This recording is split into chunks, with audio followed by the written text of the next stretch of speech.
Colleagues and friends, we're going to request that you switch off your phones or you keep them on silent because we don't want to make that request when court is in session. Please do that now.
Is there anyone in the audience who can sing well? We need someone to lead us with the national anthem because sound is not able to do that for us. Not now, but not now.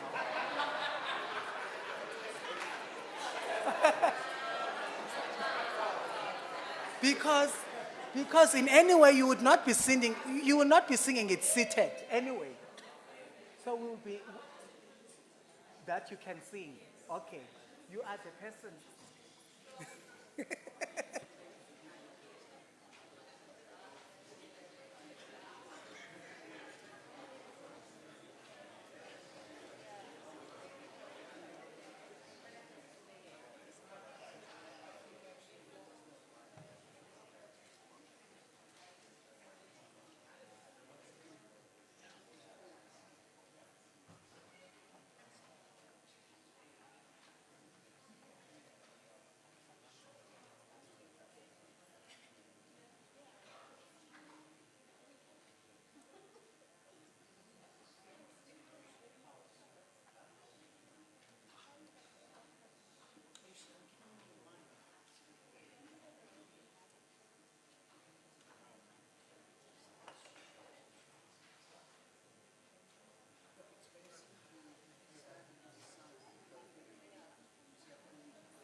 I'm calling them.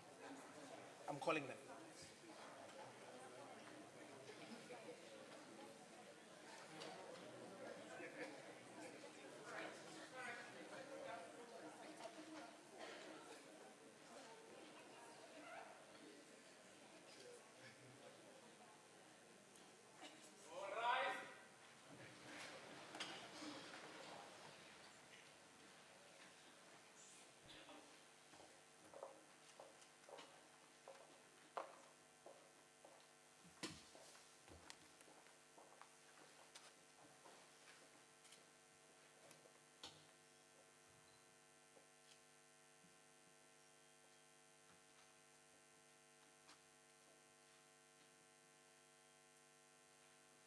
The matter between Rose Mudau and Samuel versus Denga SGB in their high school, the court is now in session. You may be seated.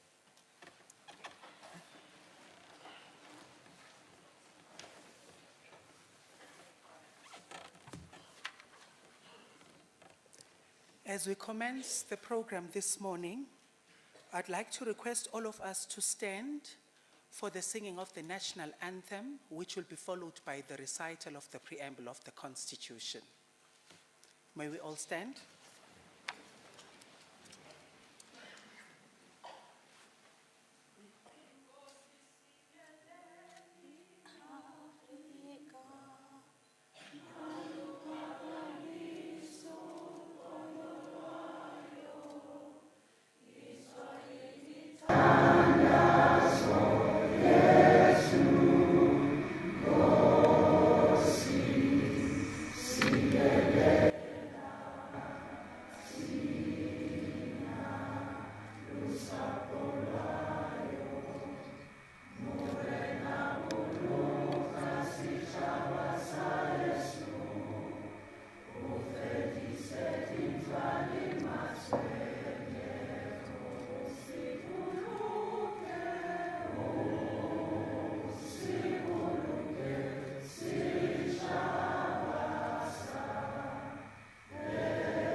Shall we remain standing so that Avuzwa from Mthatha High School in Eastern Cape can lead us with the recital of the preamble of the Constitution? Avuzwa.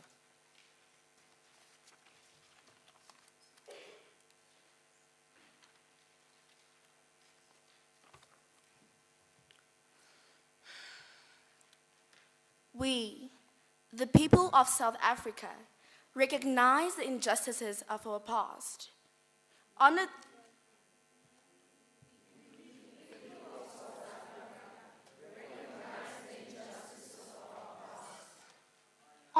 those who suffered for our justice and freedom in our land.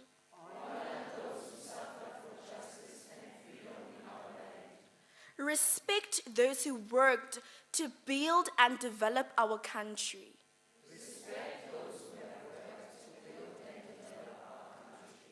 And believe that South Africa belongs to all who believe in it, united in our diversity. And believe that South Africa belongs to all who believe in it, united in our diversity. We therefore, through our freely elected representatives, adopt this Constitution as the supreme law of the Republic. We therefore, through our freely elected representatives,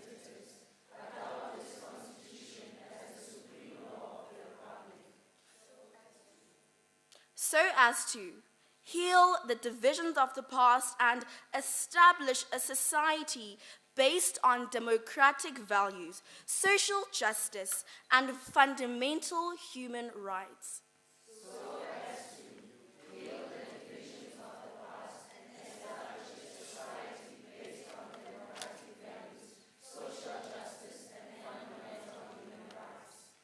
Lay the foundations of the past and establish a society based on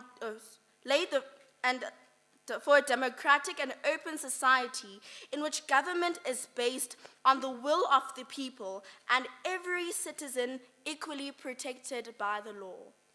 Lay the foundations for a democratic and open society in which government is based on the will of the people and every citizen is equally protected by the law. Improve the quality of life for all the citizens and free the potential for each person. Improve the quality of life of all citizens and free the potential of each person. And build a united and democratic South Africa able to take its rightful place as a sovereign state in the family of nations.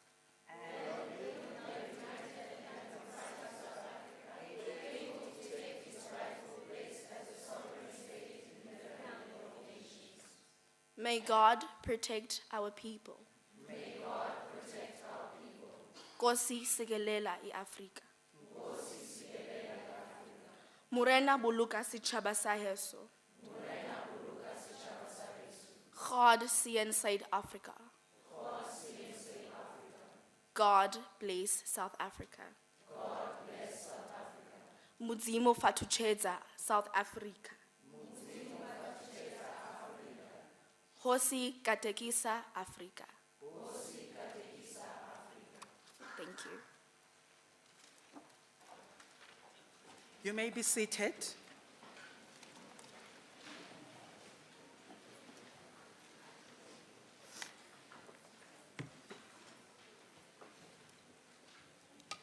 Deputy Minister, Chief Justice, and the whole panel of judges,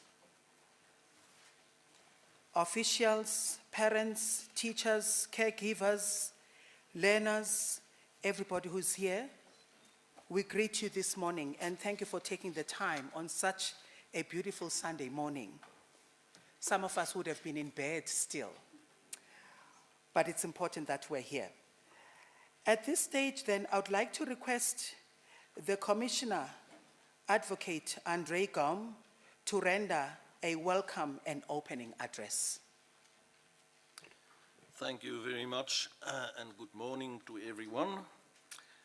Greetings to our presiding judge, Judge Jody Kulapan, Judge of the Constitutional Court, judges of the High Court, Deputy Minister John Jeffrey, the Deputy Minister of Justice and Constitutional Development, Dr.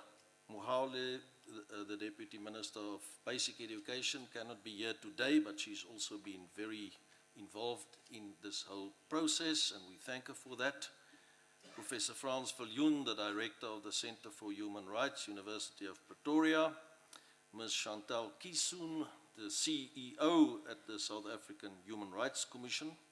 Good morning also to officials from the South African Human Rights Commission, the Department of Basic Education, and the Department of Justice and Constitutional Development, all partners in this important Moot Court project.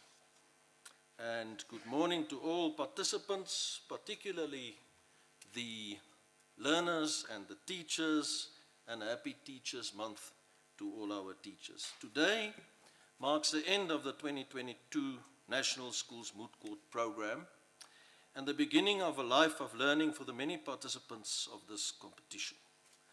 Although my role needed to maintain high academic performance and maintain some level of discipline. It is through this program that learners are able to weigh the values espoused by the Constitution and interact with other lawyers, all in the spirit of teaching and learning. All this happens under the watchful eyes of skillful teachers and lawyers who assist from the essay writing levels up until the provincial and final rounds, the final round we have here today. And we are thankful to every individual and organization that have assisted the learners to reach this moment today. The program intentionally draws participants from all walks of life, including from the most rural village in Vosburg in the Northern Cape to the most modern school in Sandton in Gauteng.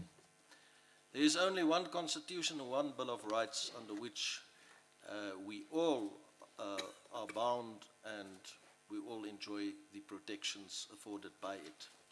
This is important as this Moot Court program speaks to how our constitution seeks to protect everyone who lives in South Africa, particularly the marginalized and indigent.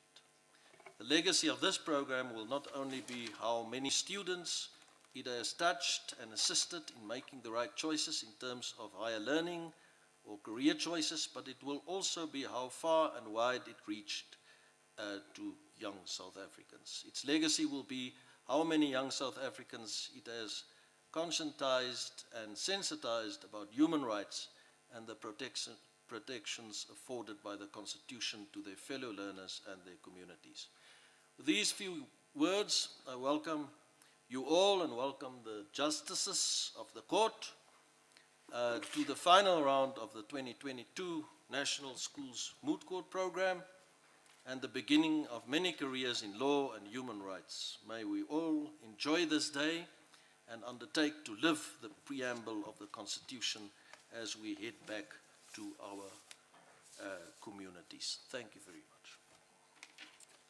A round of applause, please.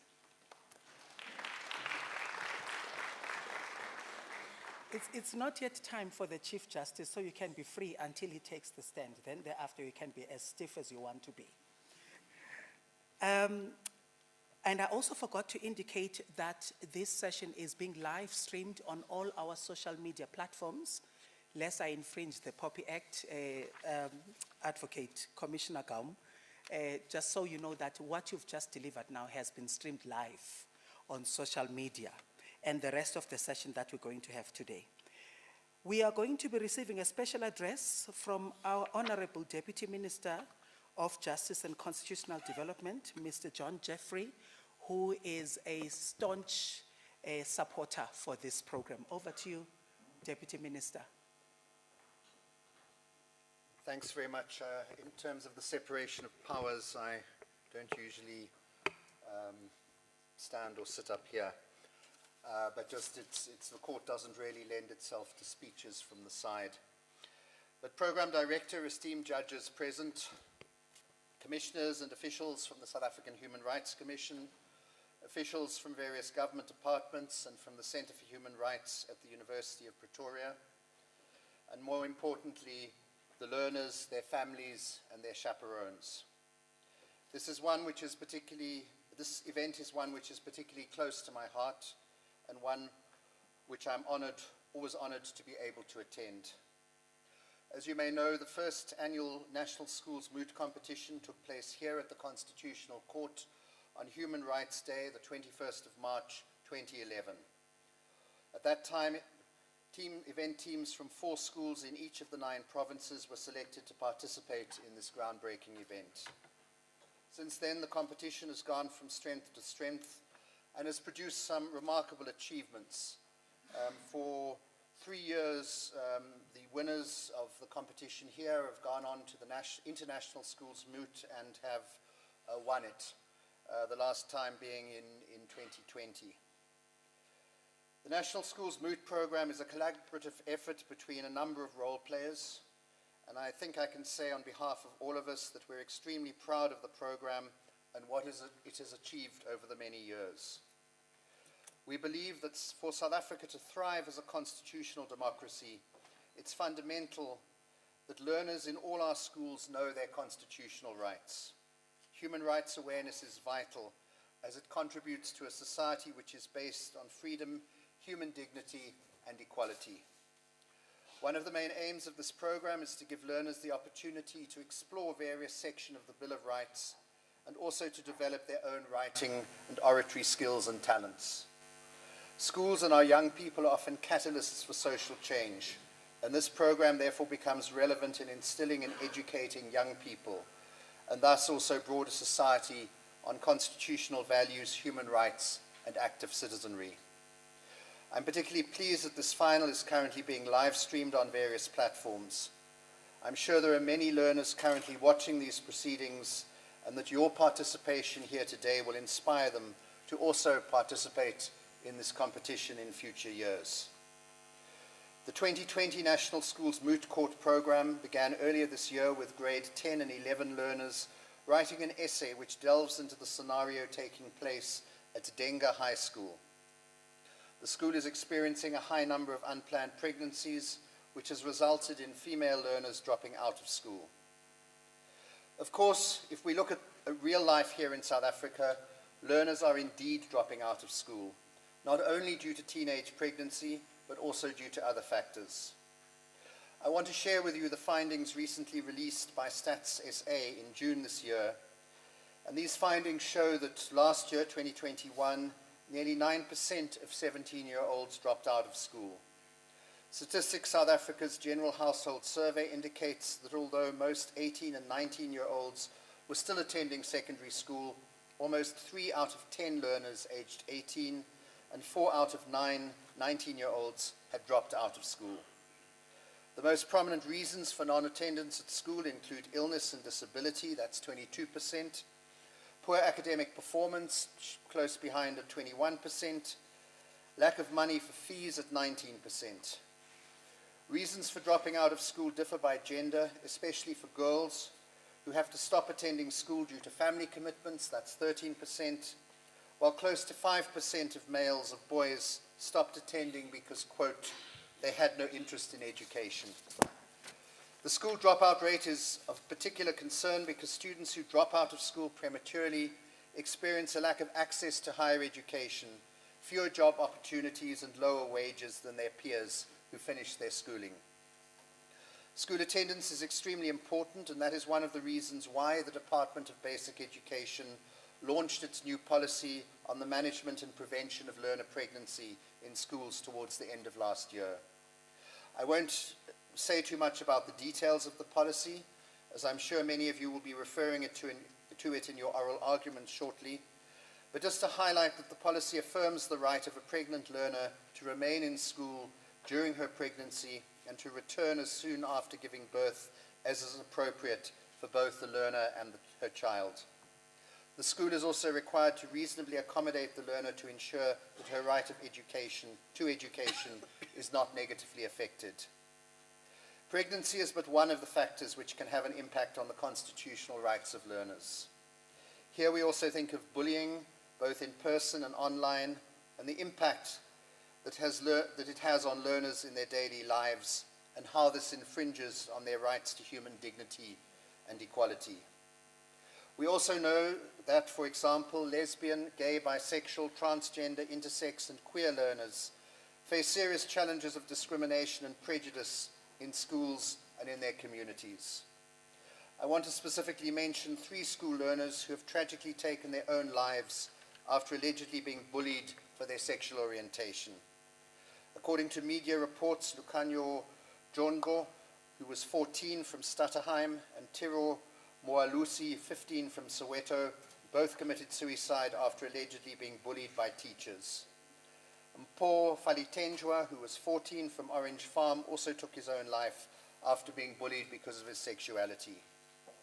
So we must ensure the safety and inclusion of all learners in our schools and ensure that their human rights are protected.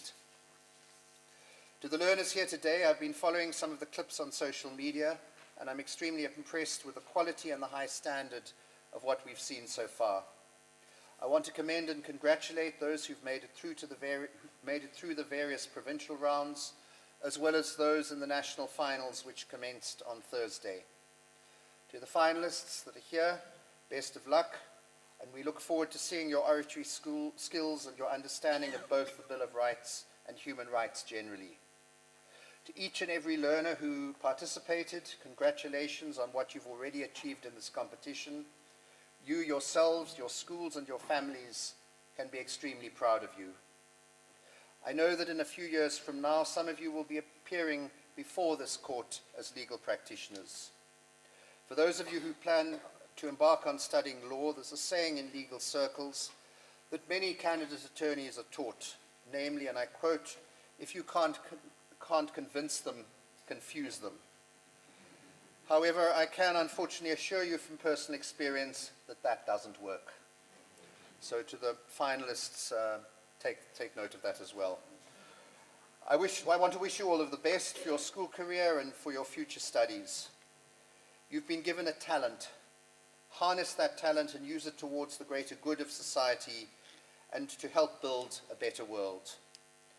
And I'd just like to close with words from late President Mandela, who said, "A good head and a good heart are always a formidable combination. But when you add to that a literate tongue or pen, then you have something very special." Thank you.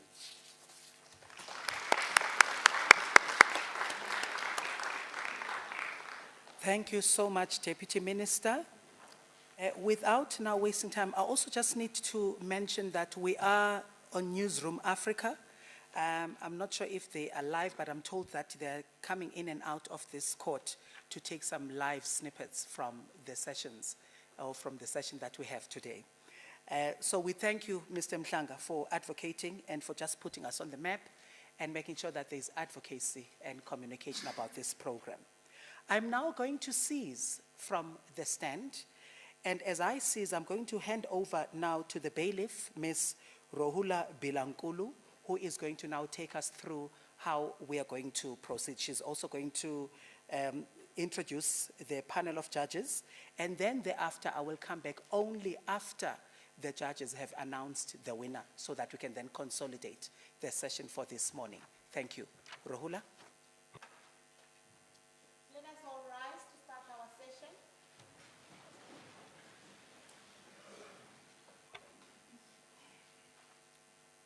In the matter before this honorable court, the matter of Rose Mudau, Samuel Muloko, versus the school governing body of Denga Secondary School, this court being officially in session, we have Chief Justice Kolapen presiding, alongside Justice Sophia, with Justice Caitlin, Justice Victor, Justice Skelton, Justice Rea, Justice Cassette, Justice Sivanyoni, and Justice Guam.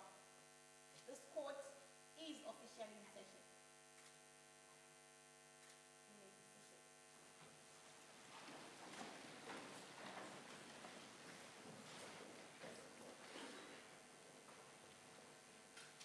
The applicants, we are ready when you are.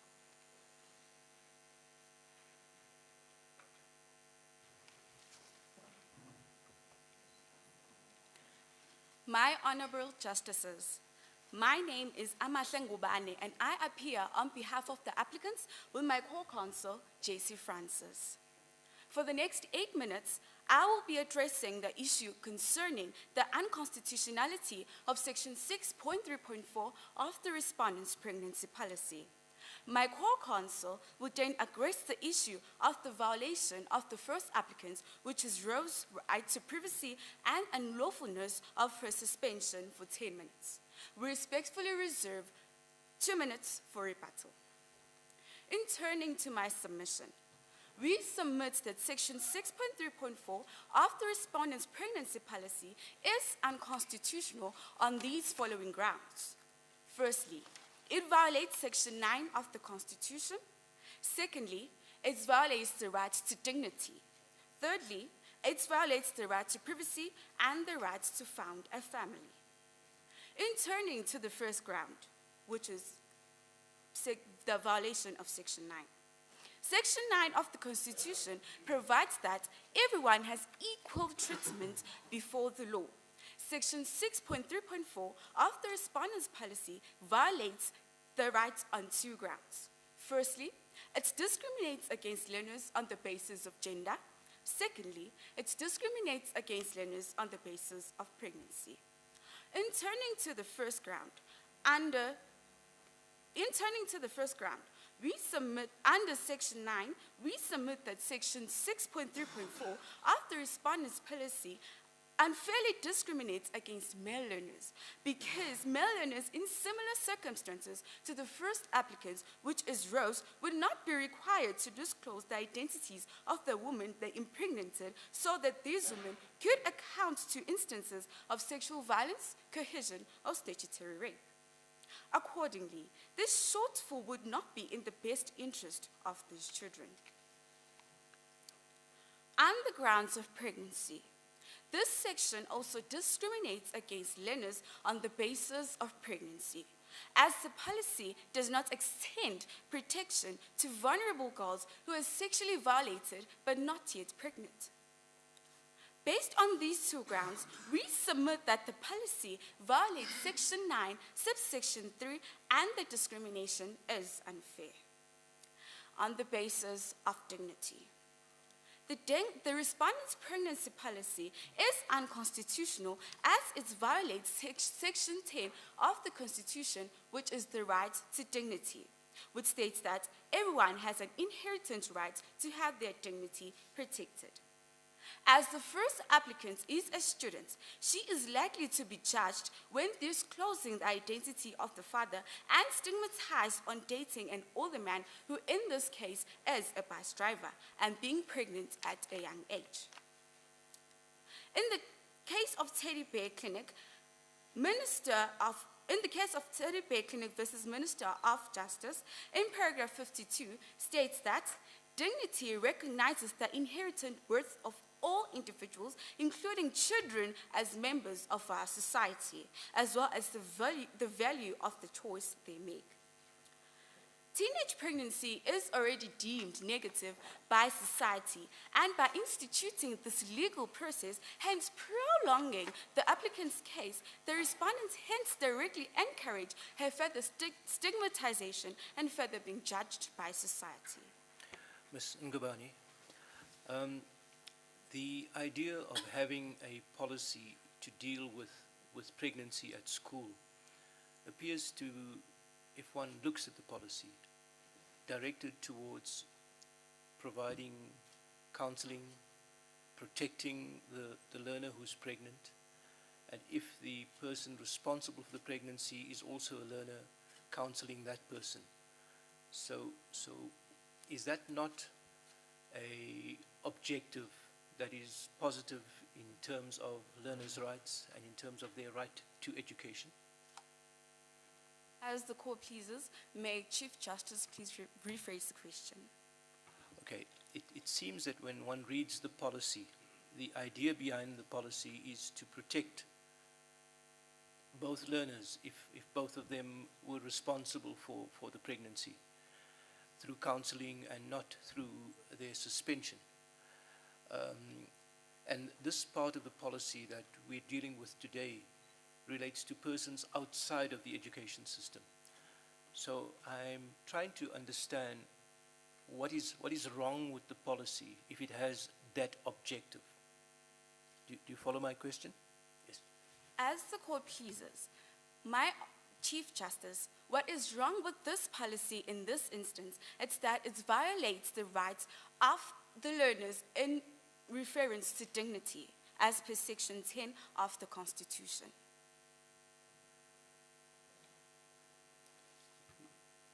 Could I just quickly ask, just in relation to that, perhaps it might be useful if you could assist us by pointing to which bits of the policy. Is it the whole policy that you say violates the dignity, or are there specific aspects of it that do? Thank you. You understand the question? Yes. Thank you. As the court pleases, my justice, it is the whole policy because in this instance, it forces the applicants to reveal the identity of the father, which then in this instance violates their privacy. When proceeding to privacy... Sorry, Ms. Ngubane. Commissioner Gom, do you have a question? Yes, my question would be, is it the policy that is unconstitutional, or isn't it the application perhaps of the policy that has been wrong, and therefore that is unconstitutional? Because if you look at the policy, it says that if the biological father is a person outside the system, he too should be subjected to judicial inquiry and action if there is a case to answer. It doesn't appear that there was a case to answer here on the grounds of coercion, sexual violence, and assault or statutory rape. So is it the policy that is the problem, or the application here of the policy, perhaps? As the court pleases, we as counsel for the applicant submit that it is both the policy that is wrong and the application of the policy. Because in this case, the manner that the respondents infringed on the applicant's right to privacy, and it discriminates against the learner's rights. In relation to the right to found a family, we submit that Section 6.3.4 of the respondent's policy violates the right to privacy on the basis that it does not contain sufficient procedural safeguards to relate how the information relating the identity of the father should be processed. In instances such as this one, in instances such as the one in this case, nothing prevents the school from unduly disseminating information regarding the instance of a judicial inquiry with third parties.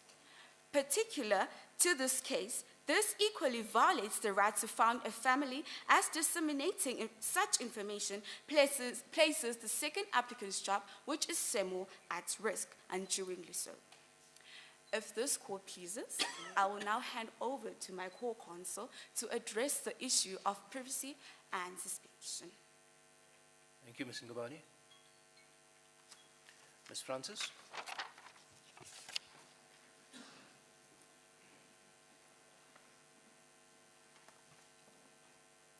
As it pleases the court, I'm Jessie Francis, and I will now further be elaborating on the applicant's case. The second applicant is on the basis that the respondent violated their right to privacy. Section 14 of the Constitution states that everyone has the right to privacy, which includes the right to not have their privacy or communications infringed. We submit that by the respondent going through Rose, the first applicant's personal conversations, is a direct violation of the first applicant's constitutional right to privacy on these three grounds. 1. Rose had a legitimate expectation of privacy through the counseling. 2. The processing of personal information was in contrary to Section 11, Subsection 1, Paragraph A of the POPI Act. And 3. There were in fact less restrictive means to acquire such information about the identity of the father. On the basis of expectation of privacy, the respondent unjustifiably violated Rose's expectation on privacy on the basis that, by leaving her personal phone, no one would have the right to go through it without her full consent. The actions of Ms. Moshapa, a member employed by the educational institution, amounted to an act of wrongful intrusion in the breach of Rose's expectation of privacy. In the court in Bernstein versus Bester, at paragraph 69, it states that held that the acts of wrongful intrusion includes the reading of private information, and in this aspect can be extended into our case. The respondent might submit that Ms. Moshapa's actions were justified because they pursued a legitimate public interest. We submit that an honest assessment of her intention when searching the cell phone displays that she was not acting in the public interest. Ms. Moshapa has a notable reputation in engaging in gossip. This was evident when she went through Rose's phone for the sole intention of satisfying her gossiping tendencies and not necessarily searching ideally for Samuel's Sorry, Ms. identity. Francis, can I ask you briefly? So if Ms. Moshapa was not a gossiper, but had good intentions, would that make a difference? No, that would not make a difference because it's still a clear breach on privacy as she went through the phone during a counseling session. And then just a second question. Let's assume that Rose was not in a relationship with Samuel where they had mutual feelings for each other, but that she was in a relationship with an educator who forced her into this relationship. And she was reluctant to divulge this because the educator had promised her that she would fail. And the school suspected this. Would that make a difference? Because then the school would say, well, we're concerned about Rose, and that's the reason we went into her private messages in order to protect her, because she would never divulge this information. Would that make a difference to the lawfulness of the search? As it pleases the court, we as counsel for the applicant would like to submit that if Rose had to partake in sexual relations with a teacher which is in the basic education, it would still not justify the reason for violating her right to privacy, but we would understand the cause for concern of checking such information, but not through this means of violation. Okay, thank you. We would like to bring this Honourable Court's attention to the Poppy Act violation. The Protection of Personal Information Act states that you can only process information with the consent of the data subject, nor was it in line with Section 11, Subsection 1A of the Poppy Act, in which only allows the processing of the information if it is in the legitimate interest of the data subject. But as previously confirmed, the core intention of the respondent was not in the best interest of the learner. Furthermore, according to the Poppy Act, personal information needs to be processed legally in a manner that does not oppose to the need for the right of privacy. In this case, the first applicant, being the data subject, has not given her free consent for Ms. Moshaka to go through her personal belongings. Therefore, we as the counsel for the applicant submit that this is a direct violation of her right to privacy.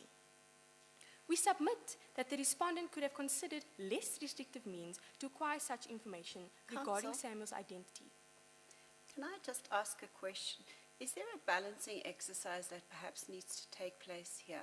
What if potentially, let's assume there had been coercion or some practice which constituted undue influence? Is there not a concern that other learners may be at risk, and that for this reason it's important for the school to find out the identity of the father? We understand that the school's main objective, one of their main objectives, is to ensure the safety and protection of the children. However, the manner in which the counselling, we can improve the managing of the counselling by maybe sticking to the main objective of counselling, and maybe after mutual trust is built within the counselling session, they will be notified and notice clear stance of fear or objection to reveal their personal information. The first restrictive means would be the school could have consulted Rose's parents, as she stated that the parents were aware of the relationship and hence it was consensual. 2, contact the second applicant with regards to the suspension and the rumours, as he is an adult. 3, as well as the respondent sticking to the main objectives of providing fair and constructive counselling to eventually build a mutual spirit of respect, where she should freely state this information. With regards to suspension, in turning to our submissions, Sorry, the aspects... Ms. Francis, may I just stop you for a moment? You say that the interactions were consensual, and Rose is below the age of 18. Can people below the age of 18 consent to sexual intercourse? The age of consent in South Africa is 16, so yes, Thank you, Ms. can. Francis. Okay. Rose was not Maybe obligated... Mrs. Francis, when you're still there, Sorry? when you're still there, it would appear Rose became pregnant somewhere in November, and then only in January it was discovered that she's pregnant. In other words, it would appear she conceived when she was 16. We're dealing with a victim who is 17 years old, who it has been discovered she's pregnant. So she conceived somewhere before she became 17. What would be your response? As it pleases the court, we as the counsel for the applicant feel as though November is at the end of the academic school year, and since the date of birth of the applicant was not disclosed, we are not sure whether the child is conceived. Therefore, we submit that it was by the age of 16, the legal consent age, as it was towards the end of the academic school year. So you're taking the facts as they're given, you're not glossing them or making any assumptions. Yes, no assumptions. Thank you. The Denga School pregnancy policy only cites that the identity of the father must be paid close attention to, not that the identity of the father must be disclosed. Therefore, it was unlawful to suspend our applicant for alleged misconduct that was not in line with the Code of Conduct. As it pleases the court. You may continue for another minute or so. Do you need another minute? Yes, please. Okay. Justice. You asked so nicely, I'll have to give it to you. Okay. In the case of Head of Department versus Valcom High School, the court stated that in terms of Section 9.1 of the Schools Act, the school governing body's power to suspend a learner is limited to cases in which a learner is suspected of serious misconduct, and in respect of whom disciplinary proceedings are then contemplated. Through a disciplinary hearing, though a disciplinary hearing is pending, her actions cannot be considered as serious misconduct, as it was not in the policy to disclose this information initially. And based on these facts, the respondent violated Rose's right to freedom of association as well as a right to education, as the suspension was not in her best interests. The matric academic year as well as the FET phase consists of strenuous as well as heavy content with a small amount of time. Therefore, our applicant was required to catch up on all this information through an important time in her academic career. To summarize, the counsel of the applicant strongly believes that the respondent had no grounds to suspend or pry into the personal affairs of the student. Ms. Francis, can I ask a question, please? There's a problem of pregnancy in that school. There are there's a high percentage of pregnancies. By having Rose pregnant at school, wouldn't that encourage other girl learners to feel free to not be careful and to know that they could still be at school under these circumstances? As it pleases the court, the main objective of this policy is to ensure that all pregnant learners are able to obtain their education throughout their pregnancy. Therefore, we are saying that Rose's case in this instance is different to other cases as it was consensual.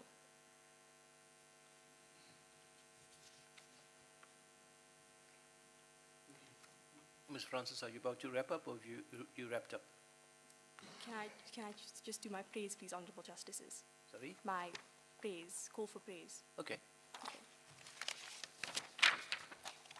The counsel for the applicant respectfully requests that this Honourable Court 1 to declare that the decision made by the High Court was incorrect, as Section 6.3.4 of the Denga School Pregnancy Policy is highly unconstitutional, and that the unlawful search of the applicant's cell phone and the decisions made with regards to the findings and processing of this information directly violates the applicant's right to privacy, as well as 2, to inevitably conclude that the acts taken by the respondent were inappropriate and unjust, which lead to the applicant's violation of freedom of association and education.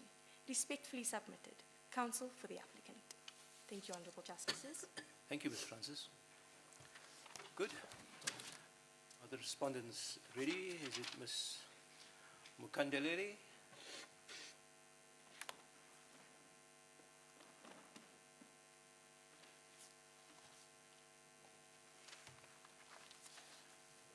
Greetings to the Honorable Bench. I am Advocate Muthapuli and this is my co-counsel, Advocate Boy.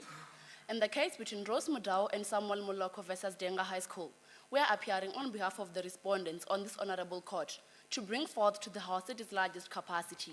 My Justices, I will be using the Sorry, first... Counsel. I know you have limited time, but if you wanted to speak a bit slower, that would be fine, and we would take that into account in your time. I know you're worried about getting through the time. Okay. Good. My Justices, and relax. Don't worry. Today the cells are closed. It's Sunday, so no one's going to go into the cells. My Justices, I will be using the first 10 minutes. My co-counsel will be using the next 10 minutes, which sum up to 20 minutes of our submission. Your Justices, counsels for the respondent submit that Section 6.3.4 of the Denga School Pregnancy Policy is constitutional. My second argument is that the search of the cell phone and processing of such information does not violate the learner's right to privacy in terms of the Constitution. My core counsel will further submit that the school's decision to suspend Rose is constitutional and does not violate the learner's right to a basic education and freedom of association. Your Justices, counsels for the respondent submit that it is important to note that Section 6.3.4 of the Denga School Pregnancy Policy is identical to the Department of Basic Education on management and prevention of learner pregnancy in schools. And the Denga School Pregnancy Policy has a legislation proving that it is constitutional. My Justices, Section 6.3.4 of the Denga School Pregnancy Policy is in line and consistent with Section 28, Subsection 2 of the Constitution, which states that the best interests of a child are of paramount importance in every matter concerning a child. My Justices, in Kasim, this policy was legislated in terms of Section 8, Subsection 1 of the South African Schools Act number 84 of 1996, which states that subject to this act and any applicable provincial law, a governing body of a public school must adopt a code of conduct. For the learners after consultation with learners, educators, and parents of the school. This section aims to have a positive impact and aim on children, and also aims to protect learners' rights. My Justices, before admission of learners into the schools, learners and parents have to sign a code of conduct. Counsels for the respondent submit that this gives assurance that Rose and her parents have read and signed the code of conduct and gives consent to complying with it. Furthermore, the Department of Basic Education on management and prevention of learner pregnancy in schools is justifiable as it was stipulated by the High Court, stating that the policy is justifiable in terms of the Constitution. Your Justices, if it pleases the Court, I would like to refer the Court's attention to Section 8, Subsection 4 of the South African Schools Act number 84 of 1996, as it states that nothing in this Act exempts a learner from the obligations to comply with the code of conduct of the school by such learner. Justices, nothing in this Act... Sorry, Ms. Mukandeleli, I just want to check with you whether you're saying because the policy and the code of conduct is made in terms of a law, and because Rose and her parents read it and signed it, then that's the end of the matter. Is that your argument? Will you please rephrase the question, my Justices? Are you saying because this policy was made in terms of legislation, and because Rose and her parents read it and signed it, they're bound by it, and therefore they cannot complain about it? My Justices, as the Court pleases, they cannot complain about it because Ms. Mashapa is a local parent, so she has the right, so she had the right to limit Rose's right to privacy because the limitation was justifiable, and the purpose of the limitation was to see if there is a case to answer on the grounds of coercion, rape, or sexual violence. May I follow up with you, counsel, on that? If somebody had raped her, then she wouldn't be the one that was breaking the code. So what violation of the code would she have, what would make it justifiable to breach her privacy, if you see what I mean? Because she didn't break any of the school's code of conduct rules. As the Court pleases, Rose Mudau violated Section 6.3.4 Rose Mudau violated Section 6.3.4 by not revealing the identity of her unborn child, and this request was in terms of Section 6.3.4 of the Denga School Pregnancy Policy, as the Court pleases. Counsel? Sorry, I think Judge Victor had a question, but I just wanted to ask as a... Okay, doesn't matter. And then Judge Keatley after that, okay. Thank you, Counsel. I want to, you seem very familiar with clause 6.3.4. I want to take you to the last part of that clause, where a person outside of the basic education system can be interrogated or questioned by the school board. What right does the school board have to question someone outside of the jurisdiction of the basic education system? Will you please elaborate, Justice? Right. The last part of Article 6.3.4, it says, and this is a constitutional attack on this clause, if you look at the last part, what right does the school board or the teachers have to question someone outside of the system? Like Samuel in this case was completely outside of the system. What is the right or the jurisdiction to question someone outside of the basic education system? As the court pleases, we must bear in mind that Rose Modrao is a 17-year-old grade 12 learner, and in South Africa, she is regarded as a minor. So when Ms. Masha, so when the respondents questioned Samuel, they wanted to know if there is a case to answer on the grounds of sexual violence or rape, as Rose Modrao is still a minor. As the court pleases. So you see, the question was that legally, what gives them the right to do that? So can a school principal, for example, school principal is not a police authority, for example. What gives the school the authority to question someone outside of the education system? Do you want to consider that? Because that I think was the question from Justice Victor. As the court pleases, the respondents are Rose's legal guardian, so they had the right to do that. As the court pleases. Okay, and then I'll come to you. I know you've got limited time. I just wondered if you look at because the whole focus of your submission has been obviously around 6.3.4 of the policy. Where in that policy does it give the school the right to extract the identity of the biological father from Rose?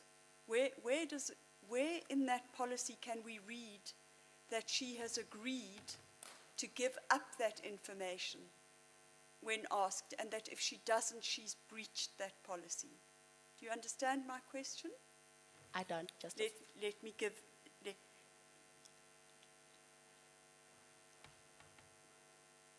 What in the policy places an obligation on Rose to answer a question by the school as to who is the father?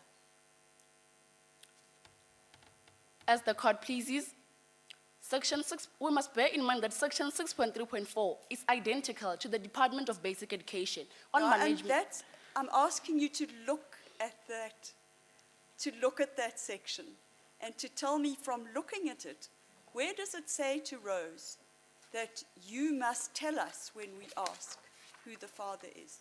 If you look at how it's written. Counsel, maybe the judge is giving you a clue to look at the wording of the policy that you are defending and answer the question having looked at the actual policy. Do you want to do that? Do you have it? That's fine. Okay. Your Justices, as the court pleases, I'd like to refer the court's attention to Section 8, Subsection 4 of the Code of Conduct of the South African Schools Act number 84 of 1996, which states that nothing in this act exempts a learner from obligations to comply with the Code of Conduct of the school attended by such learner. Justices, nothing in this act exempts a learner who is Rose from complying with the policy. My second submission is that the search of the cell phone and processing of such information does not violate the learner's right to privacy in terms of the Constitution. My Justices. Okay. I think there were, okay, but I think there were two questions. Are you okay? Yeah. Andre, Judge Gom? Yes, thank you. Once again, if we look at 6.3.4 of the policy, and you say that that has been violated, it is difficult to understand how that has been violated, because it says that the identity of the biological father only come under consideration in certain instances, and that is where there's a case to answer on the grounds of coercion, sexual violence, and assault or statutory rape. Now, on the facts of this particular case, it doesn't appear that there's a case to answer on those grounds. So I still find it a bit difficult to understand how she has acted in contradiction to 6.3.4. Can you perhaps explain that a bit better? Justices, can you please elaborate? No, you indicate that she acted in contradiction with 6.3.4. She violated 6.3.4 of the school policy. But if you look at that provision, then it seems that the identity of the biological father only becomes important where there's a case to answer on the grounds of coercion, sexual violence, assault or statutory rape. Now, on the facts of this particular case, these factors didn't seem to play a role. So why exactly are you saying that she actually violated 6.3.4 as the principal and the SGB are saying on which they based the decision to suspend her? As the court pleases, Section 6.3.4 of the Denga School Pregnancy Policy states that if the biological father is a person outside the basic education system, he too should be subjected to a judicial inquiry and action if there is a case to answer on the grounds of coercion, sexual violence, assault, or statutory rape. Ms. Mashapa wanted to know if there is no case to. The respondents wanted to know if there is a case to answer on the grounds of sexual violence and coercion. As the court pleases. Okay, so your answer is that they had to invade a privacy and look into a phone to establish if there was a case to answer. As the court pleases. If one of those four grounds were satisfied, that was the purpose. As the court pleases. Okay. I'm not sure how much of time they say you have to stop, but we've asked you quite a few questions. So if you want to take another minute or two to wind up. As the court pleases, I mind.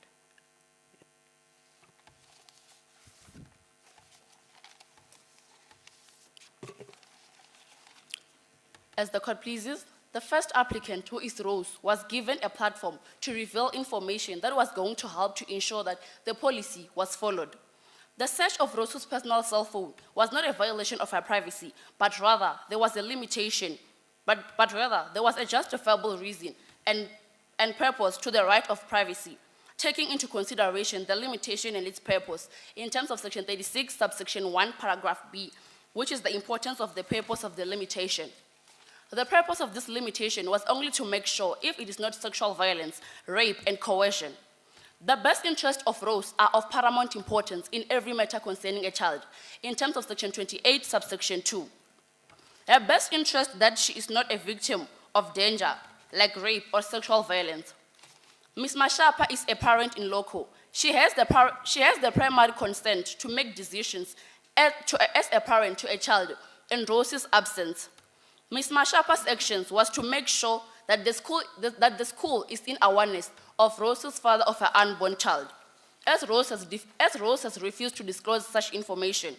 Ms. Mashapa's actions were to make sure that Rose complied with the school pregnancy policy. I submit again, my justices, Rose is not exempt from complying with the policy. Can I take my leave? Thank you, counsel.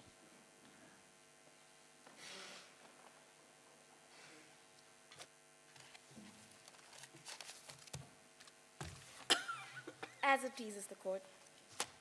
Justices, I confirm my appearance on behalf of the respondent.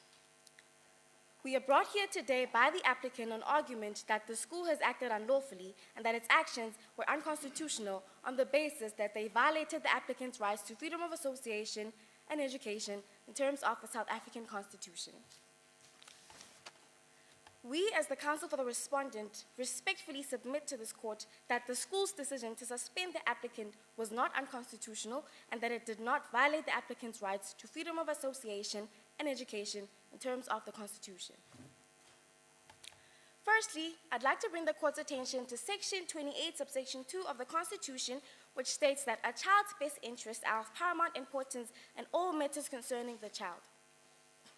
Justices, we as the counsel for the respondent submit to this court that the school's decision to suspend the applicant was in her best interest. Now, my justices, I'd like to bring it to the court's attention that the best interest of a child in this case is not only limited to not suspending her, as the applicant's case suggests, but it also includes teaching her accountability, teaching her that with every action there is a consequence. Teaching children accountability helps to instill moral values of right or wrong even when there's no one watching. We submit to this court that Rose Mudau's suspension was in her best interest as it taught her accountability and responsibility. Rose Mudau failed to comply with the school policy, and as a result, she was suspended. We submit to this court that the applicant must be held accountable for her actions and that the school's decision did just that. Section 8, Subsection 1 of the South African Schools Act number 84 of 1996 states that the governing body of a public school, that's subject to any applicable provincial law, the governing body of a public school must adopt a code of conduct for the learners after consultation with the learners, the parents, and the educators of the school. Subsection 2 states that a code of conduct referred to in subsection 1 must be aimed at establishing a disciplined and purposeful school environment dedicated to the improvement and the maintenance of the quality of the learning process. And subsection... Can I ask you this question? You're dealing with Rose's suspension, correct? Yes, my justice. Now, at the time that Rose had been suspended, the school had already acquired the information that Rose should have given them, according to you, correct? They'd acquired that information by going into her cell phone. So, at the time of her suspension, whatever means were used, the information had been obtained, correct? Justice, I did. At the time she was suspended, the school knew the identity of the father, correct? They found that out. And they also knew that Rose was in a consensual relationship with Samuel, correct? They would have known that from looking at her phone. My justice. So was the suspension simply not vindictive and just to punish her? Because there was no need to get any more information. They got all the information that they needed. What do you say about that? My justice, I submit to this court that the school had to suspend Rose Mudau as she failed to comply with Section 6.3.4 of the Denga High School Pregnancy Policy. The section, Rose Mudau is obliged to comply with the school policy as is stated by the Schools Act, and she failed to do so. Therefore, the school had to suspend her. As it pleases the court. Could I ask a follow-up question, because it's about exactly what you're talking about? Do you have Section 9 of the Schools Act in front of you? It deals with suspension and expulsion from school, and it says, subject to this Act and any applicable provincial law, the governing body may, after a fair hearing, suspend a learner from attending the school. Did Rose have a hearing before her suspension? My justice, we submit to this court that the main purpose of a hearing is to let both sides of the story to be heard, to let Rose Mudau defend herself from the respondents. We submit to this court that Rose Mudau was given a fair chance to defend herself at the counseling session that the school organized for her, and at the intervention that was organized for her with Ms. Mashapa and the principal, where she was asked to disclose the identity of her unborn child's father, and she refused. We submit to this court that a hearing is equal to the counseling session and the intervention that were given to Rose Mudau. She was given a chance to state her side of the story. She was given a fair chance to defend herself, and she still refused to disclose the identity of her unborn child's father. As it pleases the court. Counsel, Counsel, can I ask you this? We're talking now about a fair hearing. There's nothing to suggest that her parents were called to say that they know about the sexual relationship, they know that it's consensual. Would a fair hearing in a situation as serious as suspension include not only the person testifying or being counseled, but any other persons? Should a fair hearing allow other persons to come in and give their views so that a decision is taken on all the facts? My Justices, we submit to this court that Rose Modell's Educators Act and local parents of her, they have the responsibility of ensuring her safety and well-being when she's within the premises of the school. So we submit to this court that the hearing, that the counseling session and the intervention that were given to Rose were fair in the sense that the school, her educators, which are her primary guardians when she's within the premises of the school, were present and that she was given a fair chance to defend herself, if it pleases the court. My Justices, Subsection 4 of the South African Schools Act number 84 states that nothing in this act exempts a learner from the obligation to comply with the code of conduct of the school attended by such learner. The school governing body is empowered by the Schools Act to determine school policies. However, the implementation of such policies requires a buy-in from the parents, learners, and educators of the school, which there was in this case, which makes the Denga High School pregnancy policy enforceable, which essentially means that all learners of the school are obliged to comply with the policy. We submit to this court that Rose Modell was obliged to comply with the school policy as is required, as is stated by the Schools Act, and she failed to do so, which resulted in her getting suspended from the school. My Justices, the purpose of a school policy is to create structure and functionality in schools, to make schools a productive and safe environment for the learners. Policies are implemented to help schools establish rules and to create standards of quality for learning and safety, as well as expectations and accountability. We submit to this court that the school acted in terms of law in relation to Section 8, Subsection 1 by adopting and implementing the policy. However, Rose Modell's failure to comply with the school policy threatened and disrupted the main purpose of the school policy, which is to ensure the well-being and the functionality of the school, and therefore she was suspended.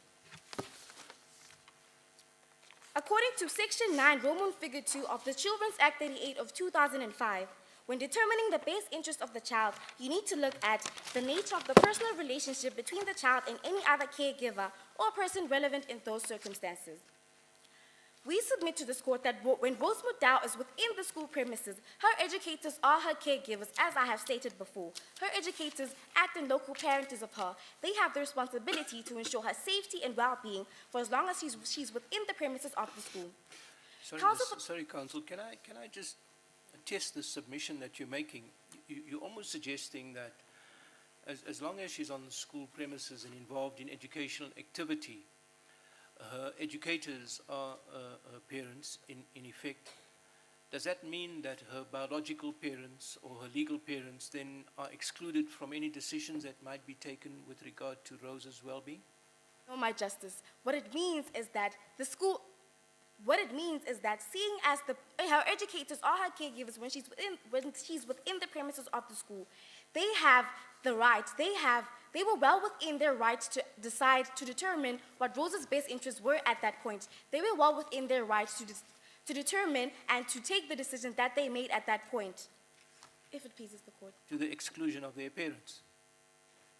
Are you saying they were entitled to do that without establishing from Rose's parents what their views might be? My Justice, while we recognize the fact that Rose Modell's parents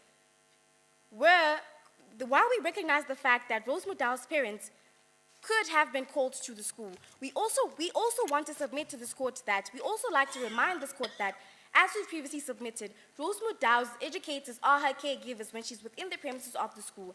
They have the legal obligation to ensure that she's safe and sound. So we submit to this court that the decision that they made was well within their right.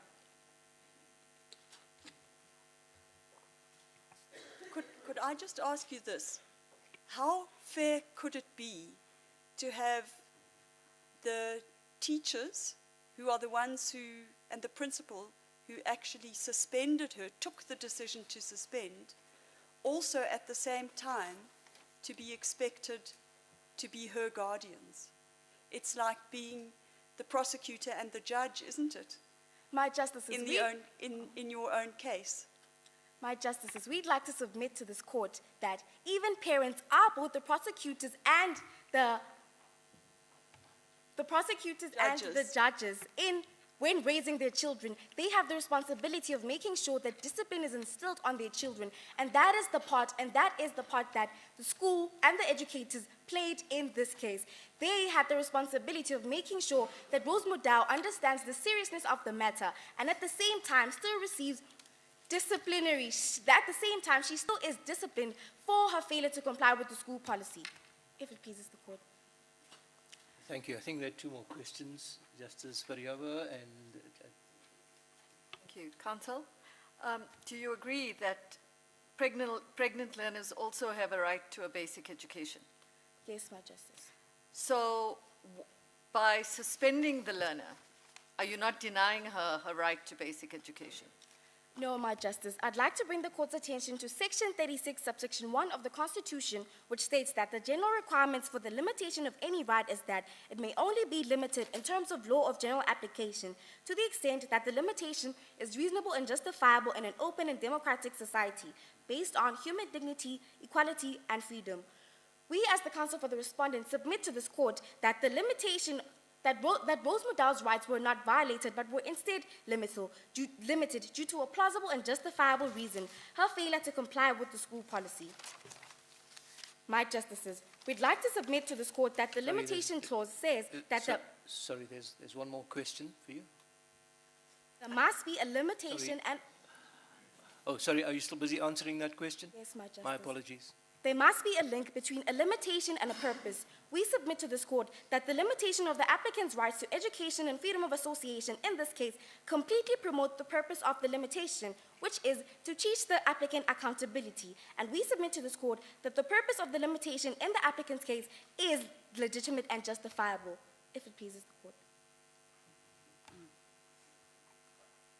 Thank you, Chief Justice. I think Justice Variava asked my main question, but there is a follow-up question based on your argument that you've just made now. You've referred to limitations, and Section 36 talks about a law of general application being the instrument that's necessary in order to make provision for the limitation. Can you tell me which law that you are relying upon here to justify the limitation or to set out the limitation? Are you referring to the Code of Conduct? And can you tell me, would you say that that is a law of general application in this instance? No, my Justices, we're referring to Section 28, Subsection 2, which talks about the best interest of the child. We submit to this court that Rose Mudau's the limitation to Rose Mudau's rights was in her best interest. Despite the fact that it's taking her away from school and therefore interfering in her right to education. My Justices, we'd like to bring it forward to the court's attention that Rose Mudau was only suspended for 5 days. We submit to this court that the 5 days that the school suspended Rose Mudau from is not going to have a huge impact on her academic life. It's not going to make her fail, my Justice. The 5 days that Rose Mudau was suspended from school was for the mere purpose of teaching her that with every action that she takes, there will be a consequence, to teach her that she must comply with the school policy as is required by the Schools Act, if it pleases the court. Thank you, Counsel. Thank you, Counsel. Thank you for your submissions. We also just heard that in those 5 days, Rose was unable to participate in the National School Moot competition. But maybe she comes here next year with a baby. Thank you for your submissions. You may My Justices, I'd like to request 1 minute from this court to finish up my prayers. We, as the counsel for the respondent, respectfully and humbly pray for this court to firstly rule that all the actions that were taken in submission that we have brought forth were in the best interest of the child. Secondly, to declare that Section 6.3.4 of the Denga High School Pregnancy Policy is not unconstitutional. Thirdly, to declare that the search of the cell phone and the processing of the information retrieved from it do not violate the learner's rights to privacy in terms of the Constitution. Fourthly, to determine that the school's decision to suspend the applicant was not unconstitutional and that was in her best interest. And finally, to rule that the school's decision did not violate the applicant's rights to freedom of association and education in terms of the South African Constitution. If it pleases the court, I'd like to take my stand. I'd like to take my views. Thank you, Councillor. Applicants in reply, 2 minutes each. Are you going first, Ms. Francis? Okay. As it pleases the court, I would like to submit our rebuttal for the counsel of the applicant. Firstly, we'd like to state that the Code of Conduct does not state anywhere that the information of the father has to be disclosed. It just states that careful attention has to be paid to the identity of the father. Secondly, the actions of the respondent was not in the best interest of the child, as Ms. Mashapa was known to partake in gossip, and therefore we see this as satisfying her tendencies. Thirdly, we feel as if the hearing was not fair on the applicant's behalf. As stated by the respondent, she is a minor. Therefore, why was the parents not permitted or informed of this meeting? Do you accept that there was a hearing at all? Or There was no fair hearing at all. there was no fair hearing or there was no hearing? There was a hearing, but not a fair official hearing. Where was the hearing? Justices. At the school in the principal's office. Okay.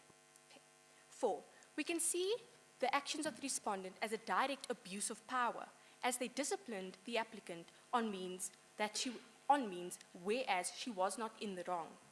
The fifth we submit is that, are we to assume that one policy by a school, an unconstitutional policy, overrides 3 rights, as we feel as though these rights weren't just limited, they were restricted and violated.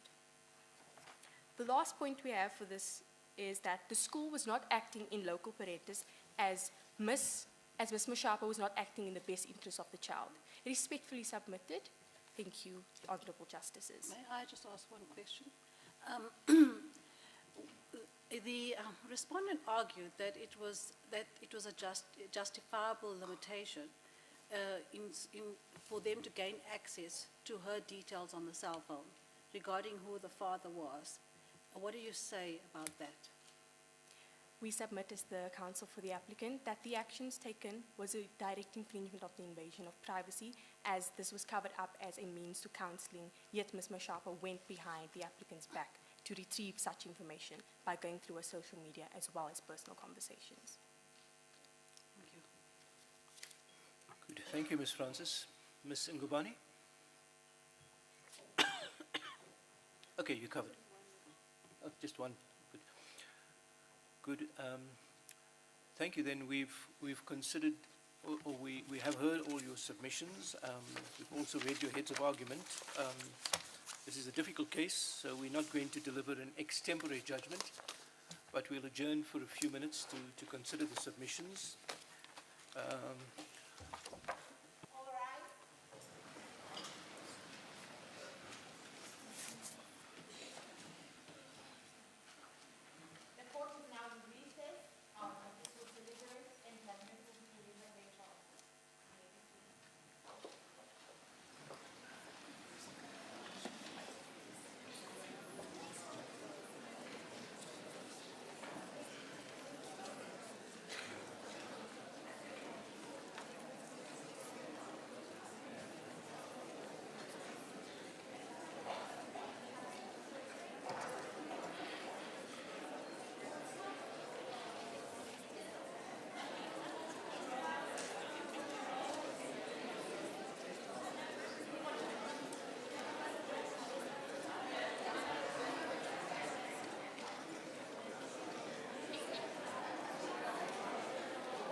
Colleagues, can we please settle down? The judges are ready to enter the courtroom.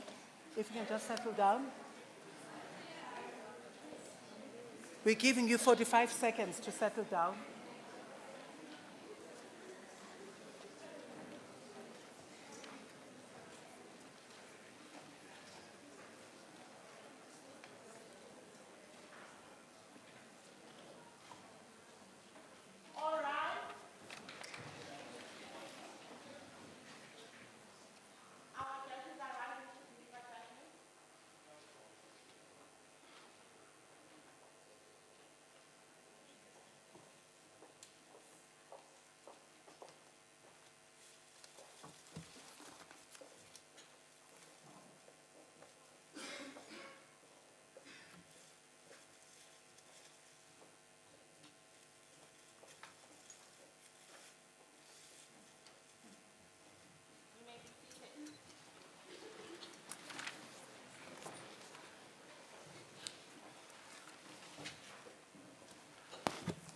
Okay, we indicated to you before we adjourned that we will deliberate, and we had some fruitful deliberations. But before I give you formal feedback on that, I thought we just wanted to share with you the reading of the preamble was a special moment, I think, in this court this morning. It was a special moment because if we ever forget, it reminded us of what our Constitution stands for, and that it's just not words in a book, but it's something that we must all try and live by. Respect for each other starts with how we as colleagues talk to each other, goes on to how you as young people relate to each other, in particular people who are different from ourselves. And that's what living in a diverse society means. But it was even more special for Justice Keatley, who's sitting on my left, because she comes from Umtata High School, and she was the head girl in that school in, she said I can mention, in 1979. And so it was a special moment for her that the young lady, where is she? Who recited it is from the same school as she is. So thank you for that. With regard to the hearing that we concluded this morning, we were all unanimously impressed by what we heard. The quality of the research that would have gone into the submissions must have been of a high quality, and we are mindful that in all of this, you are all still at school. None of you would have had any opportunity of legal training. None of you would have had any access to acquiring advocacy skills, and the oral submissions that were made were of a very high standard. Clearly, you would have had the opportunity to have sort of practiced what is written in your script. But what you couldn't practice was the questions that the court then put to you, because you would not know what kind of questions would be coming. You could maybe generally try and figure out the broad areas of the questions, but the questions that came were very direct and very specific. And we were impressed by the manner in which you were able to respond to those questions. And let me just say a word or two about that, because when you appear before a panel of judges and they ask you questions, it really means that they have some concerns about the issue that you're addressing now. And so the questions are not just asked out of curiosity or to trap you. They genuinely asked because the court has concerns about that issue. And as counsel, you must immediately recognize that, hold on, my ability to get a favorable result in this case is in part dependent on how I respond to those questions. But you did well, because you listened and you responded, and you were willing to leave your script, as it were, because the answer wouldn't be found there. But not all of you. Some of you felt the comfort and the security of the script, and we can understand that. But alas, you might not find the answer there, and advocacy requires that you sometimes have to leave what you've prepared and listen carefully and to engage the court. Sometimes in the question that was put to you, there was a hint as to the possible area of response. It was what one of my colleagues said, a lifeline. The court gives you a lifeline. And if the lifeline is given to you, don't throw it back. Hold on to it and take advantage of it. And some lifelines were extended this morning. Just some things about language. And again, this is something that will happen in the fullness of time. Some of you argued that the provision was highly unconstitutional. Now, it's either constitutional or it's not constitutional. So if you say it's highly unconstitutional, it's not going to really make a difference in how we see the matter. I heard a phrase like, the applicants strongly believe. So we're not really interested in what you believe in. We're interested in the strength of your submission. So you could say the applicant submits. Because ultimately, this is not your personal views that you're articulating. You're submitting an argument on behalf of your client, on behalf of Rose in the case of the applicants, and on behalf of the department in the case of the respondents. But overall, you did very well. On a Monday, the council who appear and who stand where you stood today, and they get paid on Monday for doing what they have to do. And you did it today for free, for the love of the Constitution. And I must say to you, and I don't say this flippantly, I think many of the justices who sit here believe that some of the arguments we heard today are of a quality that we can expect in our courts. So you did so well that you were able to rise to the level of people who've had 6 years of training that you've never had.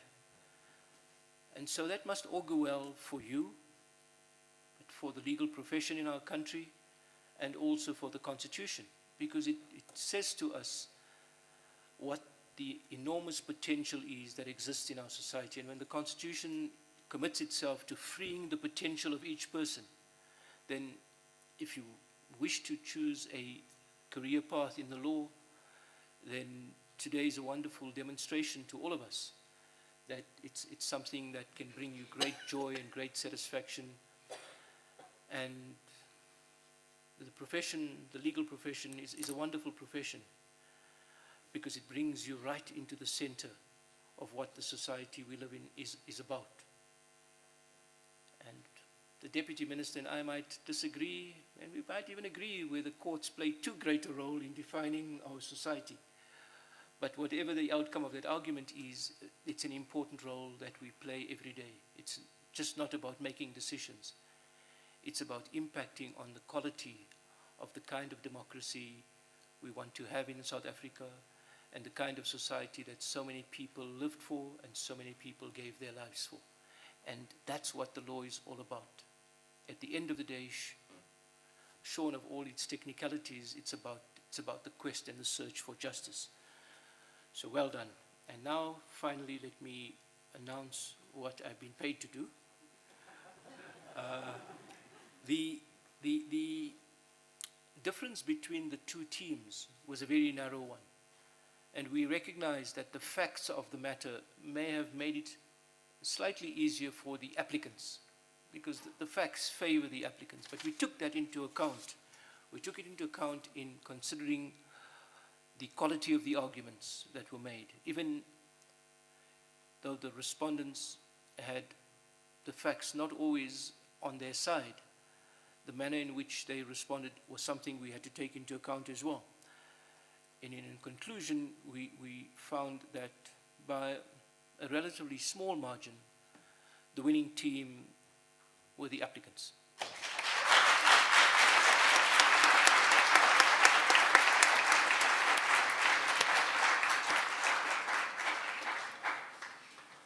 we then had to determine the winning oralist for today. We're mindful that you may have been through preliminary sessions, but at the end of the day, it came down to a choice, and again, a very, very close choice between two oralists, one from the applicant side and one from the respondent side. In our view, both of the persons who sort of made it to the final two did remarkably well in how they stood there and engaged with us, were creative in finding answers when none appeared to be on the horizon. I didn't know sometimes how a particular question was going to be answered, but an answer came. It may not have been the correct answer at the end of the day because you can't do better than the facts that you have. But it was a valiant attempt to say, well, with the lemons that you gave me, I'll show you I will make lemonade with some sugar in it as well. So that was very good. And there was quite a difference between the last two people. One was a bit more quiet and subdued, the other was more passionate, but that's fine, because that's the nature of the game. You bring your personality out when you stand there and argue on behalf of your client. At the end of the day, by a very short head, we determined that the winning oralist for today is Ms. Jessie Francis. Well done, ma'am.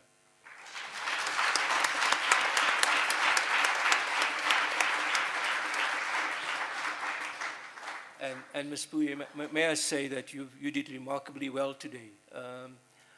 We realized we could sit here until 3 o'clock, and we were not going to knock you over.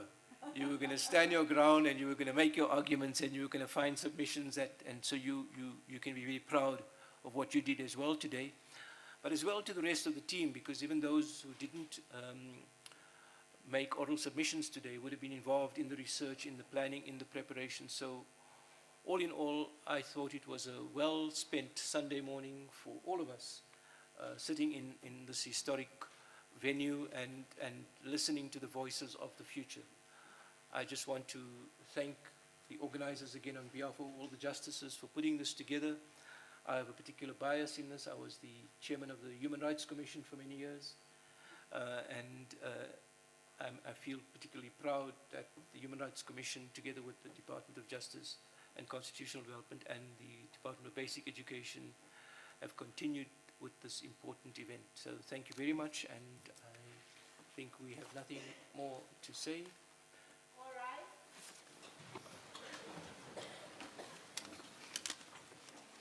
This court is adjourned.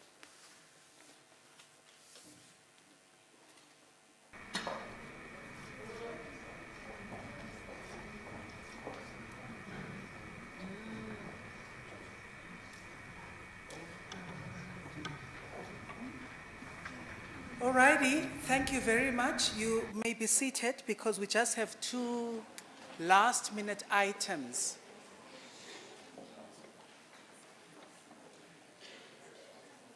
We just need to do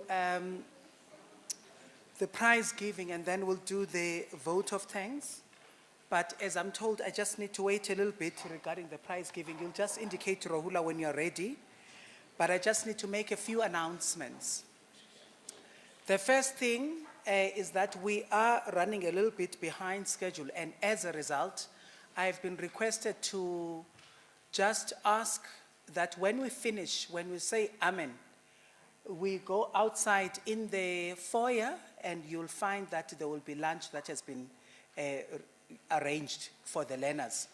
So we ask the adults who are present today to just allow the learners to just get their snack first, and then the adults would follow, so that we just make sure that we feed all the learners. We don't want to have non-feeding. We deal with a lot of non-feeding already in school, so we can't also deal with it in court. So the other thing is that because we're running behind schedule, you are requested to really not loiter.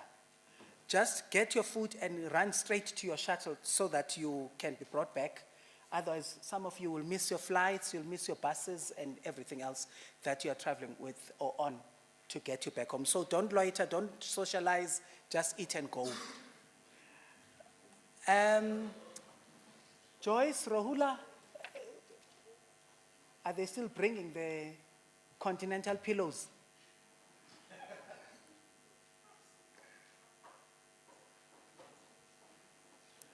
I do want us to save time as far as possible.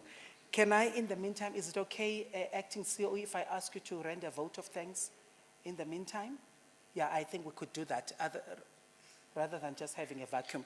Can we request then the Acting CEO of the South African Human Rights Commission, Ms. Chantal Kisun, to just come and render a vote of thanks? Ezandleni bo.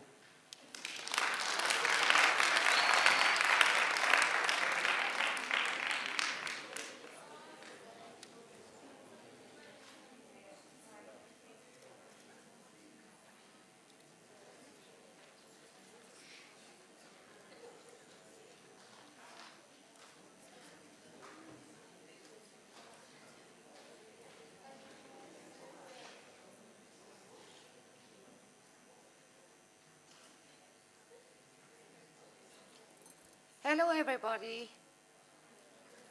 What a quiet room. I thought the tension was over. Can we hear a big hello? Thank you so much. Just a few quick words.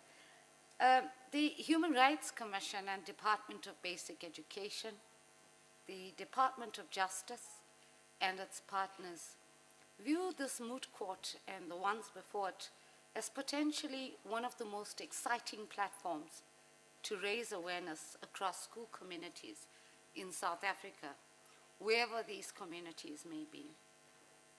Raising awareness about our Constitution, the values it advocates, is an effort needed more than ever in our country today.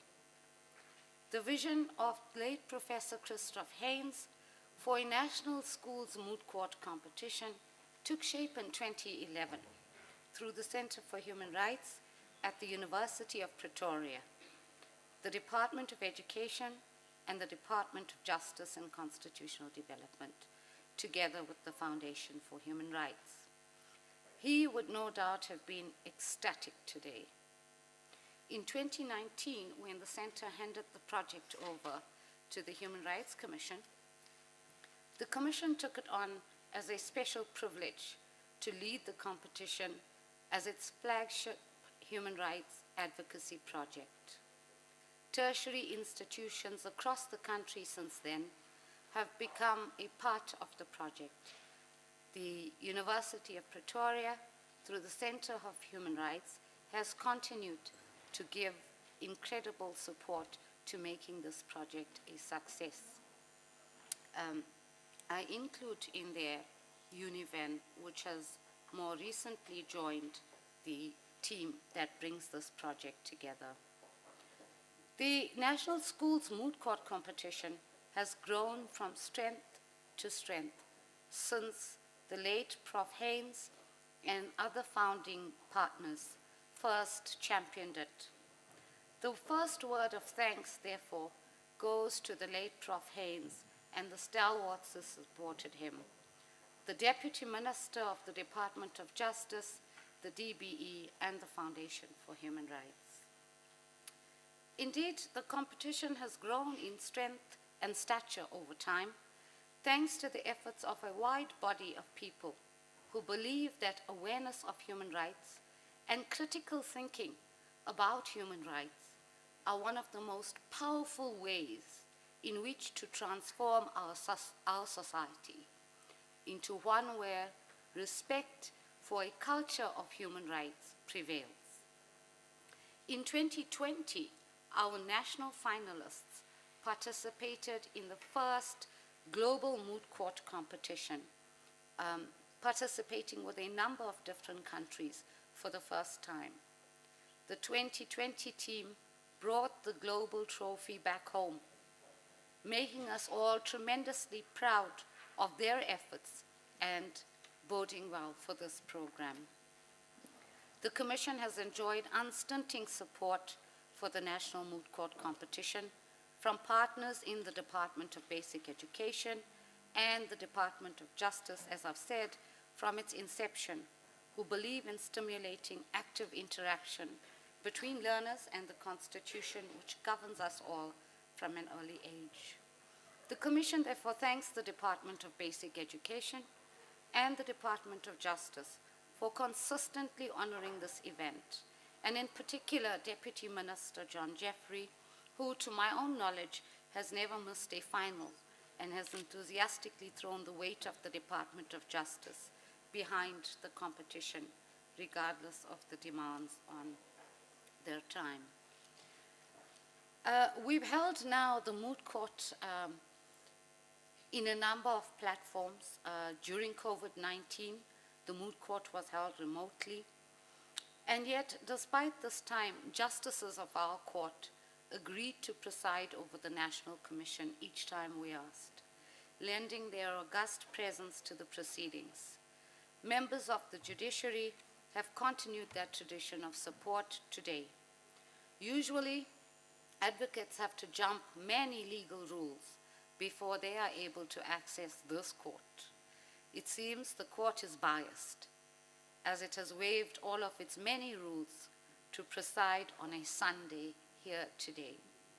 We extend humble thanks to Judges Koverji, Knightley, Victor, and particular thanks to Justice Colopin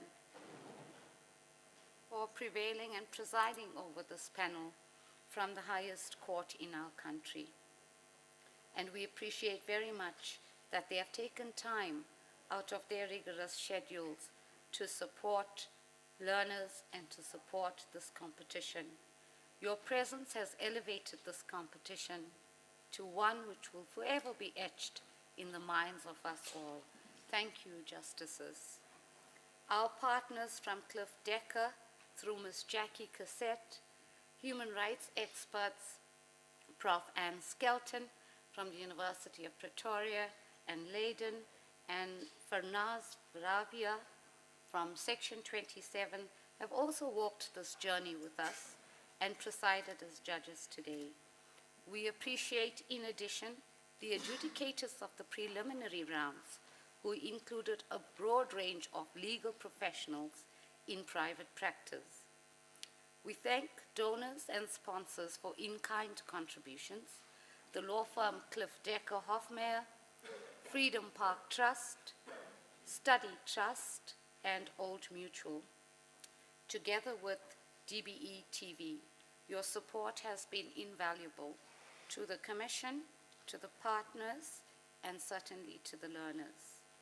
Appreciation is also expressed to Commissioners of the Human Rights Commission for their leadership and support, to officials of the DBE, including the DG, provincial and district coordinators and educators, the Department of Justice, DG, state law advisors, and the South African Human Rights Commission team for their efforts, sleepless nights, and belief in our learners.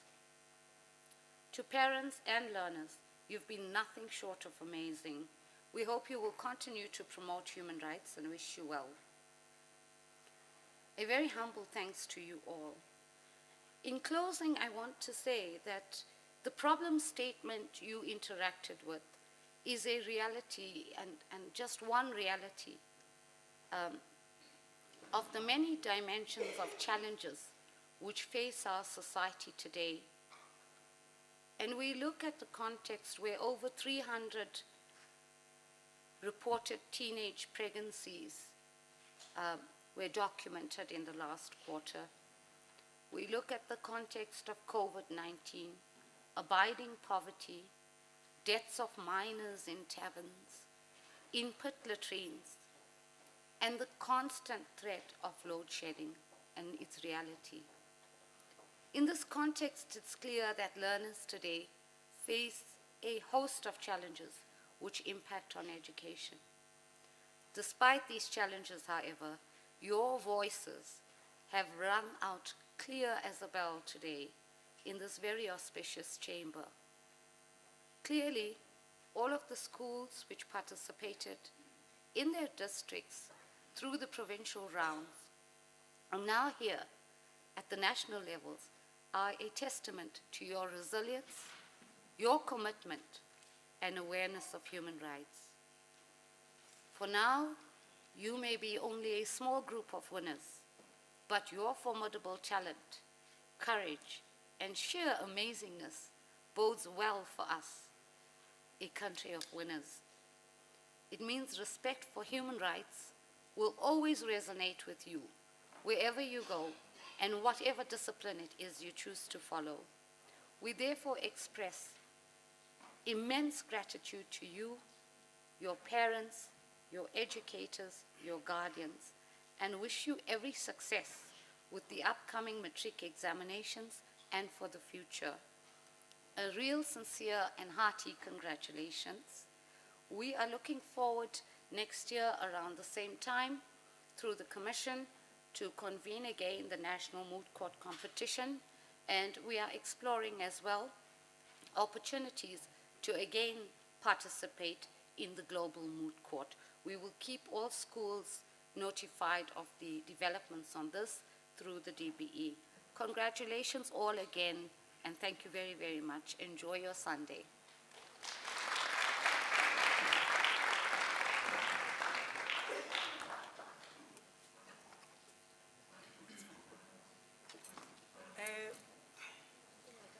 We thank you, Acting CEO. Here's your phone, ma'am. Just before I go through and check who's the father of the child. I thought there's no way, Justices, that I'm leaving this room without sitting here.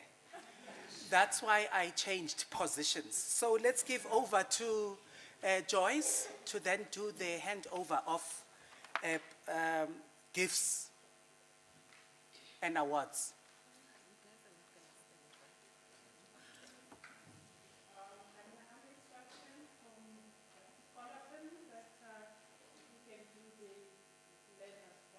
Oh, okay. I thought maybe they're standing for too long because they're used to sitting down a lot.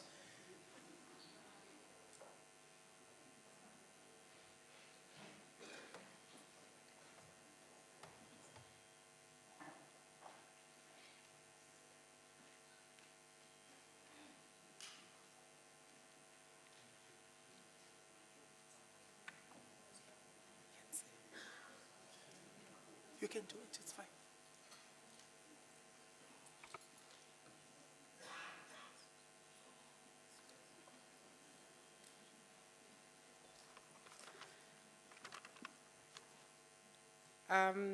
Best overall essay is from the Eastern Cape, from Mida Secondary School, but they are not here.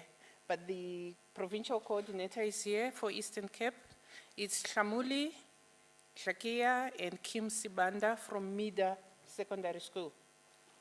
Can the coordinator please?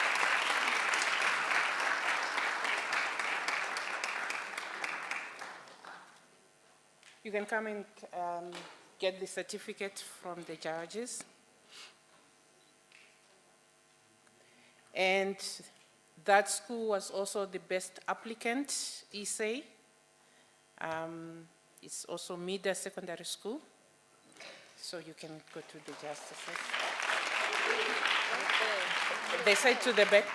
Please move towards the back a bit for the picture purposes. And they said, please remain standing where you are. Please remain standing.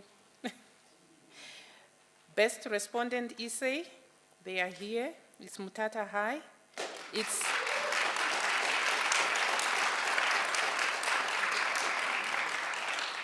Sange Dingezweni and Avuswa Malamlela.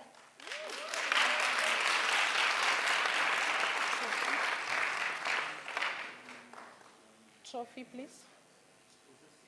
The essay and the trophy.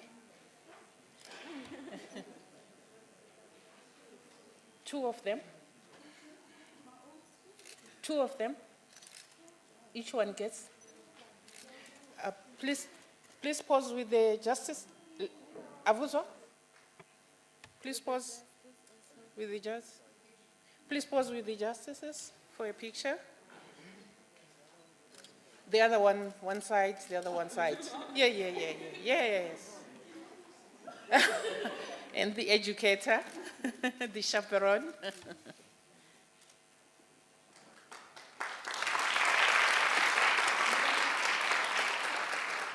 Best oralist, Jessie.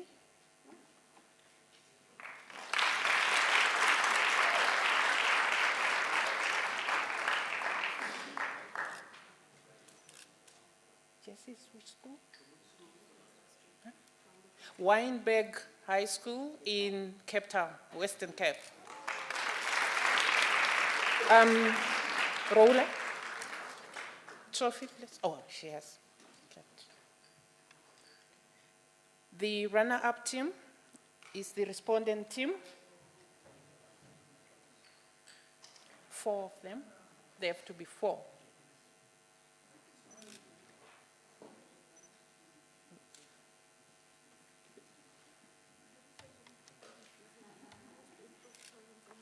Okay. Runner-up team, the respondent.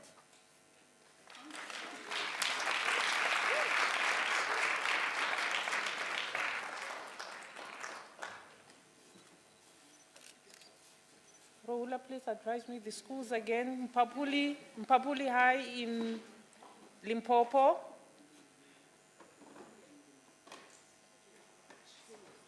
And the other school?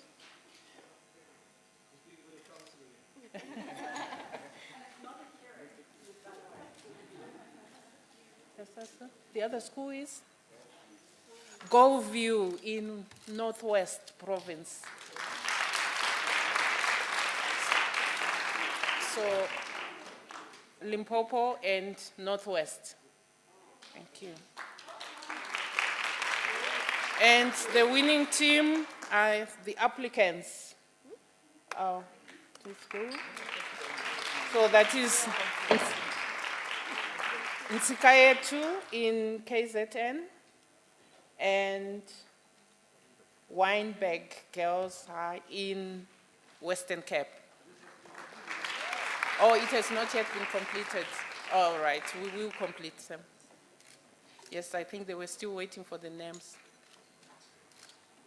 And the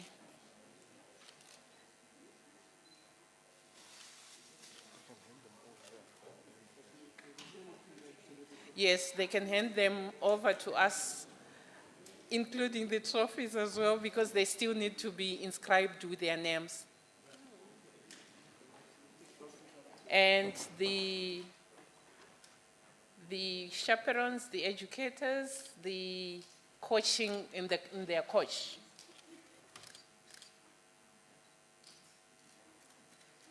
As well as perhaps the other judges as well for the winning team. Please get into the picture. I don't know who arranges them.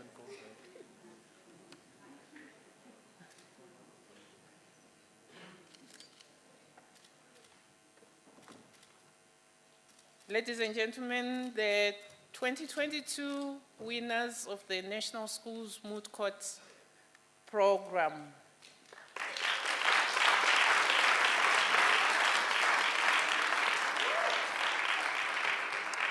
Thank you. Thank you. 2 minutes, Justice. 2 minutes, Justice Kolapen. I know I promised you. I still have 2 minutes. With your indulgence. Yes. So the learners, they can leave. And we have the most improved, you can then put yourself again, the most improved province for the 11th edition of the National Schools Moot Court is Northwest Province.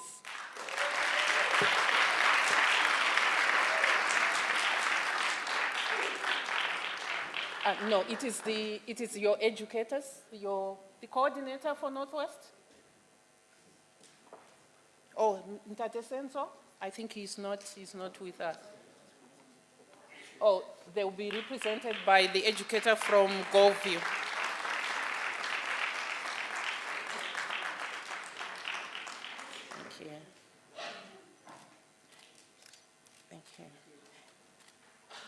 Thank you. And the best coordinated province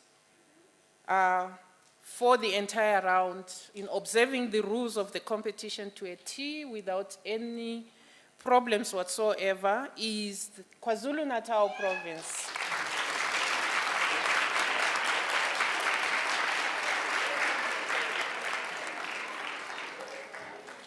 Mayor Fikile Pitlomo, she's actually a standing coordinator for the last 2 years and has done an exceptional job. Please, to the justices. You are supposed to hand it to her, but she's bringing it to you.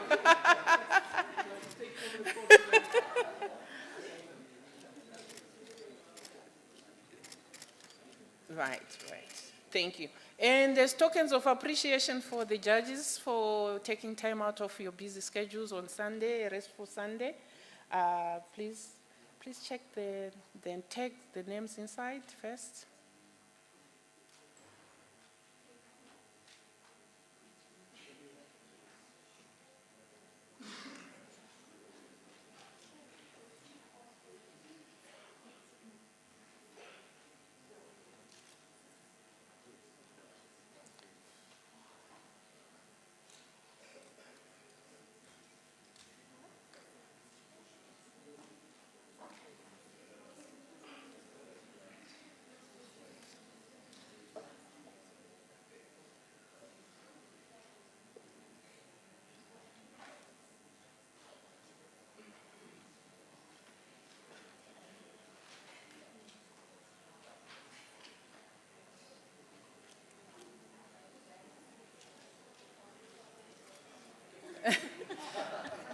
Thank you.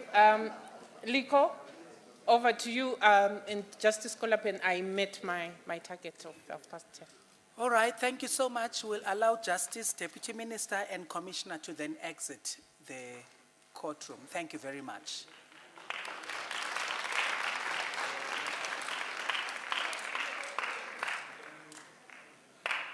Oh, and the justices too.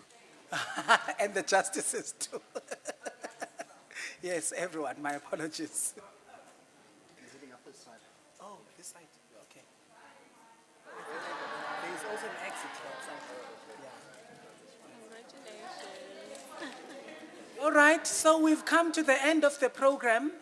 I know that I had said that we are running behind schedule, so please just grab your meal and go to your bus so that you are not left behind. Our phones will be off. So if you miss your flight, don't call us. See what to do. Thank you. Can we please, the winning teams, can we kindly have the trophies for inscription? Please let us have the trophies. There must be 10 of them. Rhoda, please, the trophies, count them.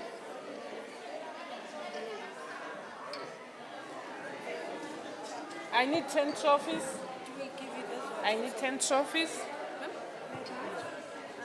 And the gowns as well. Thank you so much. They are not yours. Yes, they can interview them, but without the gowns. I need the 10 trophies, please. There must be 10. I'm going to give you 10. Okay. The others are in the box. Okay, I was panicking. Hey.